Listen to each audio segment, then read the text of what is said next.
শীর্ষ ৩ ইউরোপীয় শক্তির সঙ্গে পরমাণু আলোচনায় বসছে ইরান। ট্রাম্পের বাড়িতে বসবাস করছেন ইলন মাস্ক।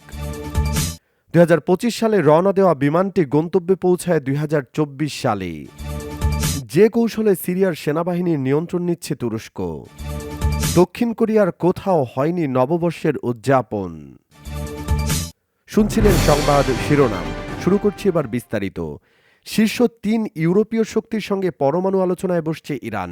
সুইজারল্যান্ডের শীর্ষ ৩ ইউরোপীয় শক্তি ফ্রান্স, ব্রিটেন ও জার্মানির সঙ্গে পরমাণু আলোচনায় বসছে ইরান। নজিরবিহীন মাত্রায় উচ্চ সমৃদ্ধ ইউরেনিয়ামের মজুদের অভিযোগ নিয়ে সাম্প্রতিক টানাপোড়েনের মধ্যে এই আলোচনা হতে যাচ্ছে। ইরানের আইন ও আন্তর্জাতিক বিষয়ক উপপররাষ্ট্রমন্ত্রী কাজেম ঘারিবাবাদি বলেছেন, আগামী ১৩ জানুয়ারি জেনেভায় ইরান ও ইউরোপের ৩ দেশের মধ্যে নতুন দফা আলোচনা অনুষ্ঠিত হবে। তবে এটি শুধু আলোচনার সমঝোতাই নয়। গত ১৭ ডিসেম্বর এই ৩ ইউরোপীয় দেশ অভিযোগ করে কোনো বিশ্বাসযোগ্য বেসামরিক যুক্তি ছাড়াই ইরান উচ্চ সমৃদ্ধ ইউরেনিয়ামের মজুদ নজিরবিহীন মাত্রায় উন্নীত করেছে। তারা ইরানের পরমাণু কর্মসূচি থেকে বিরত রাখতে দেশটির বিরুদ্ধে নিষেধাজ্ঞা পুনর্বহালের সম্ভাবনার কথাও জানান।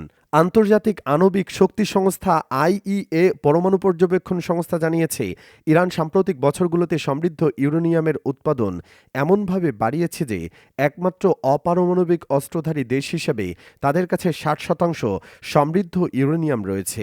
এই স্তরটি পারমাণবিক বোমার জন্য প্রয়োজনীয় ৯০% পথে রয়েছে। এরপর ২৯ নভেম্বর জেনেভায় ৩ ইউরোপীয় শক্তির সঙ্গে একটি গোপন বৈঠক করে ইরান। দেশটি শান্তিপূর্ণ উদ্দেশ্যে পারমাণবিক শক্তির অধিকাংশের উপর জোর দেয় এবং পারমাণবিক অস্ত্র সক্ষমতা বিকাশের অপ্রয়োজনীয় উচ্চাকাঙ্ক্ষা ধারাবাহিকভাবে অস্বীকার করে। ট্রাম্পের বাড়িতে বসবাস করছেন ইলন মাস্ক। শীর্ষ ধনকুবের টেসলার প্রতিষ্ঠাতা ইলন মাস্ক মার্কিন প্রেসিডেন্ট নির্বাচনের পর থেকে ফ্লোরিডায় ডোনাল্ড ট্রাম্পের মারিয়া লাগোয়া স্ট্রিটের একটি বাড়িতে বসবাস করছেন বলে জানা গেছে। সাম্প্রতিক সময়ে নিউ ইয়র্ক টাইমসের এক প্রতিবেদনে বলা হয়েছে, ব্যানিয়ান কটেজে বাসস্থান নিয়েছেন ইলন মাস্ক। আরামদায়ক এই বাড়িটি সাধারণত প্রতি রাতের জন্য $২,০০০ ভাড়া দেওয়া হয়ে থাকে। এটি ট্রাম্পের মূল বাড়ি থেকে মাত্র কয়েকশো ফুট দূরে অবস্থিত। এর ফলে ট্রাম্পের সঙ্গে সহজেই দেখা করতে পারেন ইলন মাস্ক। নিউ ইয়র্ক টাইমসের প্রতিবেদন বলছে, এই ব্যবস্থাটি ট্রাম্পের উপর মাস্কের উল্লেখযোগ্য প্রভাবকে তুলে ধরে। এর মাধ্যমে নৈশভোজ এবং নীতিগত আলোচনা সহ নবনির্বাচিত প্রেসিডেন্টের সঙ্গে ঘন ঘন দেখা করার অনুমতি দেওয়া হয়েছে। গত বছরের জুলাইয়ে ব্যর্থ হত্যা চেষ্টার শিকার হওয়ার পর থেকেই ট্রাম্পকে প্রকাশ্য সমর্থন করে আসছেন ইলন মাস্ক। এরপর মাস্ক ধীরে ধীরে অন্যতম প্রধান উপদেষ্টা হয়ে উঠেছেন তিনি ইতিমধ্যে ট্রাম্পের সঙ্গে বিদেশি নেতাদের ফোন কলে যুক্ত হয়েছেন। সম্প্রতি প্রযুক্তি শিল্পের প্রতিদ্বন্দ্বী অ্যামাজনের প্রতিষ্ঠাতা জেফ বেজোসের সঙ্গে নৈশভোজেও ট্রাম্পের সঙ্গে যোগদান করেন মাস্ক। ট্রাম্পের প্রচারাভিযানেও ইলন মাস্কের আর্থিক অবদান যথেষ্ট ছিল। তিনি ট্রাম্পকে সমর্থন করার জন্য নির্বাচনী চক্রের শেষ মাসগুলোতে প্রায় $২৫০ মিলিয়ন ব্যয় করেছেন বলে জানা গেছে। অন্যতম গুরুত্বপূর্ণ দাতা এবং সোশ্যাল মিডিয়া প্রচারক হিসেবে মাস্কের ভূমিকা গুরুত্বপূর্ণ হয়ে ওঠে। নিউ ইয়র্ক টাইমস বলছে, ইলন মাস্কের মারিয়া লাগোয়াতে থাকার জন্য সঠিক পরিমাণ অর্থ প্রদান করবেন কিনা তা স্পষ্ট নয়। ভাইস প্রেসিডেন্ট নির্বাচিত জেডি ভ্যানসনকেও মারিয়া লাগোতে প্রায়শই দেখা গেছে। যে কৌশলে সিরিয়ার সেনাবাহিনীর নিয়ন্ত্রণ নিচ্ছে তুরস্ক। বাশার আল আসাদকে হটানোর পর এবার সিরিয়ার সেনাবাহিনীর উপর নিজেদের নিয়ন্ত্রণ প্রতিষ্ঠা করতে যাচ্ছে তুরস্ক। এর মাধ্যমে সিরিয়ার প্রভাব দীর্ঘস্থায়ী করার নকশা বাস্তবায়নের পথে তুর্কি প্রেসিডেন্ট রিসেপ তাইয়েপ এরদোয়ান।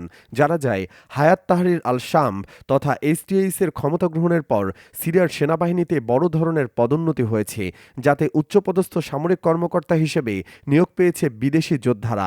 এমন অবস্থায় দেশটির সামরিক বাহিনীর উপর বিদেশি প্রভাব নিয়ে আলোচনা উঠেছে বিভিন্ন মহলে।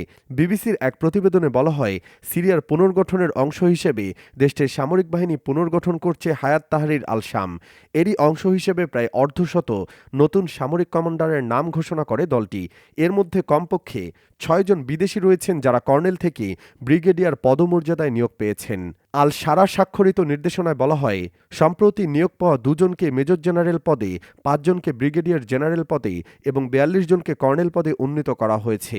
এদের মধ্যে এইচটিএস এর সামরিক প্রধান মেজর জেনারেল মুরহাফ আবু কাসারকে দেশটির অন্তর্বর্তী সরকারের প্রতিরক্ষা মন্ত্রীর পদের জন্য বিবেচনা করা হচ্ছে। নতুন এই তালিকায় এসটিএস সহ বেশ কয়েকটি বিদ্রোহী গোষ্ঠীর বেশ কয়েকজন কমান্ডারও অন্তর্ভুক্ত রয়েছেন।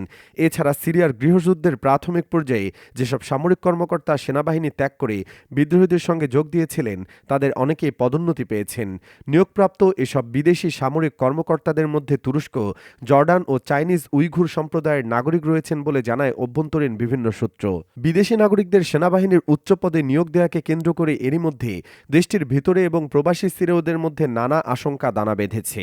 গৃহযুদ্ধের সময় আসাদ বিরোধী বিভিন্ন সশস্ত্র গোষ্ঠীতে বিদেশি যোদ্ধাদের যোগদান সিরিয়ানদের মধ্যে তীব্র অনুভূতি জাগিয়ে তোলে। তবে এসব যোদ্ধাদের নিজস্ব আদর্শ সিরীয় সমাজে বাস্তবায়নের আগ্রহ সিরিয়ানদের মধ্যে উদ্বেগ তৈরি করেছে।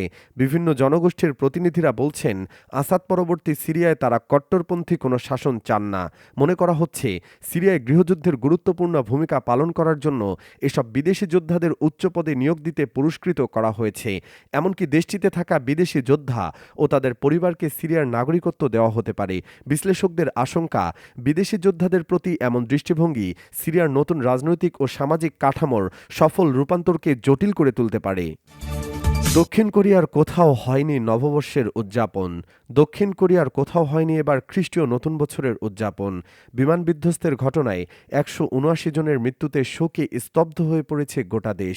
চলছে রাষ্ট্রীয় শোক।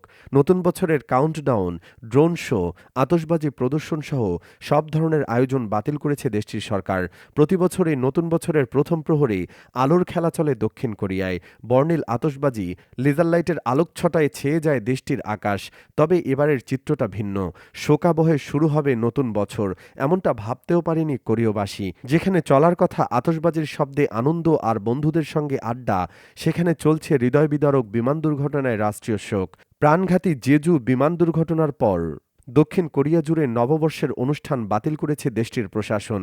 দক্ষিণ জেওলা প্রদেশের মুয়ান আন্তর্জাতিক বিমানবন্দরে মর্মান্তিক দুর্ঘটনার পর থেকে আগামী ৪ জানুয়ারি পর্যন্ত জাতীয় শোক পালন করছে সরকার।